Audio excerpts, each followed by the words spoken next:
पतित पावनीय गंगा के किनारे पर बैठे हुए प्रवचकाचार्य सुखदेव भगवान राजा परीक्षित को कथामृतपान करा रहे हैं। अरे ऐसी सुंदर कथा भगवान की।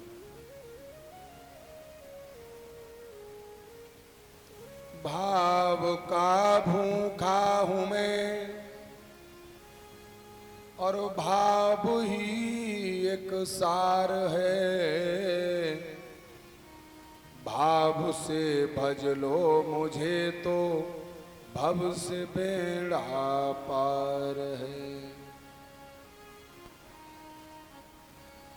बिना भाव रीजे नहीं नटवर नंद किशोर।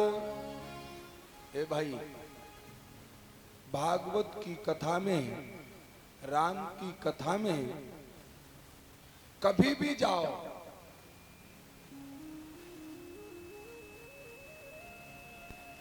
अरे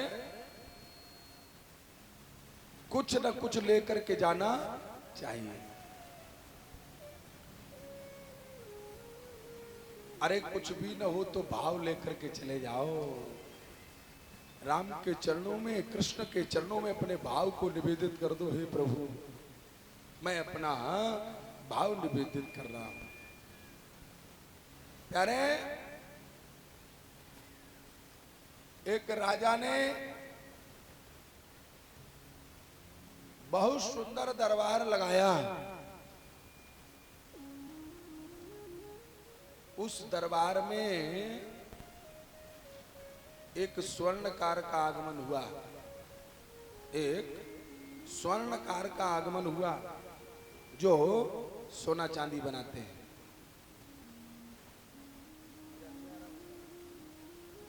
स्वर्णकार का आगमन हुआ, दो मूर्तियों को बना करके राजा के दरबार में आया। दो मूर्तियों को बना करके राजा के दरबार में उसने दोनों मूर्तियां प्रस्तुत कर दी, दरबार में रख दी और राजा से निवेदन किया, महाराज ये हम दो मूर्तियां बना करके लाए हैं, हमें इसमें अंतर बताना पड़ेगा। क्या बताना पड़ेगा? अंतर। राजा ने पूछा, भैया कैसा अंतर? कैसा अंतर बताना पड़ेगा?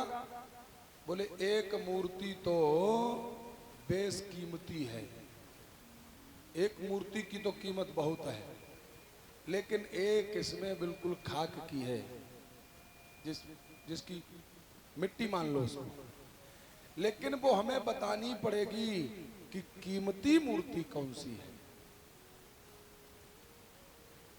राजा ने कहा, इसमें कौन सी बड़ी बात, हम बता देंगे।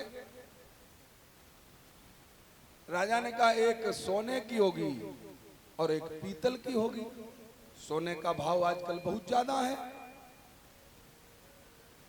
स्वर्णकार ने कहा, महाराज दोनों मूर्तियां प्योर सोने की हैं, दोनों मूर्तियां सोने की हैं, लेकिन तो राजा बोला तो वजन कम ज्यादा होगा। बोले महाराज एक ही सांचे में बनी है भाई, एक ही सांचे में बनी और एक ही धातु से बनी और वजन भी बिल्कुल बराबर है। ध्यान दो, एक ही सांचे में मूर्तियां दोनों बनी हैं और वजन भी बराबर है, वजन भी कम ज्यादा नहीं, लेकिन महाराज एक बहुत कीमती है और एक खाक की है, बिल्कुल बेकार। राजा चक्कर में पड़ गया। राजा ने विचार किया, एक ही धातु से बनी और वजन भी बिल्कुल एक तार है, लेकिन एक कीमती है, एक खाक की है।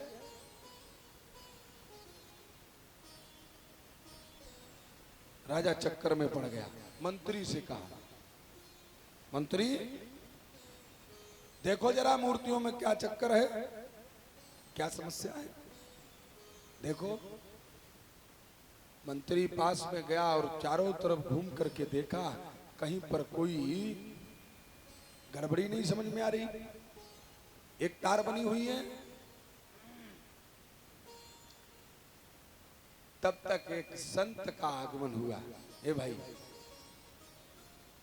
तब तक एक संत का आगमन हुआ। बड़े भाग्य जब जानिए, हे भाई, बड़े भाग्य जब जानिए, जब मिलने आओ में संत, संतन को मिलिबो भयो, सब कष्टन को अंत। जीवन में अगर संत का दर्शन हो जाए, संत का सत्संग अगर मिल जाए तो जीवन सार्थक हो जाता है। अरे तब तक एक संत का आगमन हुआ और संत जब आए तो देखा राजा के दरबार में बड़ी भीड़ लगी हुई है। ए भाई, ध्यान देने की जरूरत है। राजा के दरबार में बहुत भीड़ लगी हुई है और राजा बहुत परेशान है। राजा बहुत परेशान।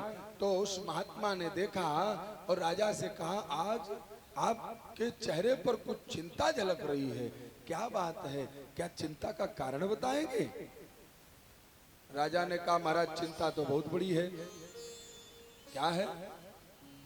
बोले महाराज ये स्वर्णकार 2 मूर्तियां लेकर के आए हैं। ये 2 मूर्तियां लेकर के आए हैं और कह रहे हैं कि एक तो बहुत कीमती है, एक बिल्कुल कूड़ा है। संत ने कहा, इसमें कौन बड़ी बात है, हम बता देंगे कौन सी मूर्ति बेस कीमती है। संत ने कहा, एक हमको धागा ला करके दो, एक धागा ला करके दो। संत ने धागा मंगाया और उसकी बढ़िया बट करके रस्सी बनाई और रस्सी बना करके मूर्तियों के पास में पहुंचे और जैसे ही उस संत ने उस मूर्ति के कान में रस्सी को डाला तो रस्सी धीरे धीरे अंदर उतरने लगी। जब अंदर उतरने लगी, महात्मा ने कहा, महाराज ये बेशकीमती है, ये बहुत महंगी है, इसकी कीमत बहुत है। और जब संत ने दूसरी मूर्ति के कान में धागा डाला तो इधर से डाला उधर पार हो गया। बोले ये बिल्कुल बेकार है। बात समझ में आई? कथा में आए हो तो बहुत अच्छी बात है, कथा में आए बहुत अच्छी बात है। प्रधान जी ने बड़ी अच्छी व्यवस्था करी बैठने की है? इंद्रदेव प्रधान जी पर इतने प्रसन्न हो गए कि ये अपनी वृष्टि करने से पीछे ही नहीं हट रहे हैं। नित्य अब फिर भी अच्छी व्यवस्था है, भगवान की कृपा से कथा सुनने को मिल रही है। बड़ी अच्छी व्यवस्था करी। कथा में आप लोग आते हो बहुत अच्छी बात है, लेकिन कथा में आकर के इधर से सुनकर इधर निकाल देना ये अच्छी बात नहीं है, है? अरे कथा में आए हो तो पहले तो मनन करो, कथा को श्रवण करो। सबसे पहले कथा को श्रवण करो, मनन करो, चिंतन करो, फिर अपने जीवन में उस कथा को उतार दो, आपका उद्धार हो जाएगा। ए भाई, इधर से सुन करके इधर निकाल दोगे तो आपका कुछ होने वाला नहीं। अरे जीवन में भागवत की कथा को, राम की कथा को अपने हृदय में बसा लो। सीताराम सीताराम सीताराम कहिए, सीताराम सीताराम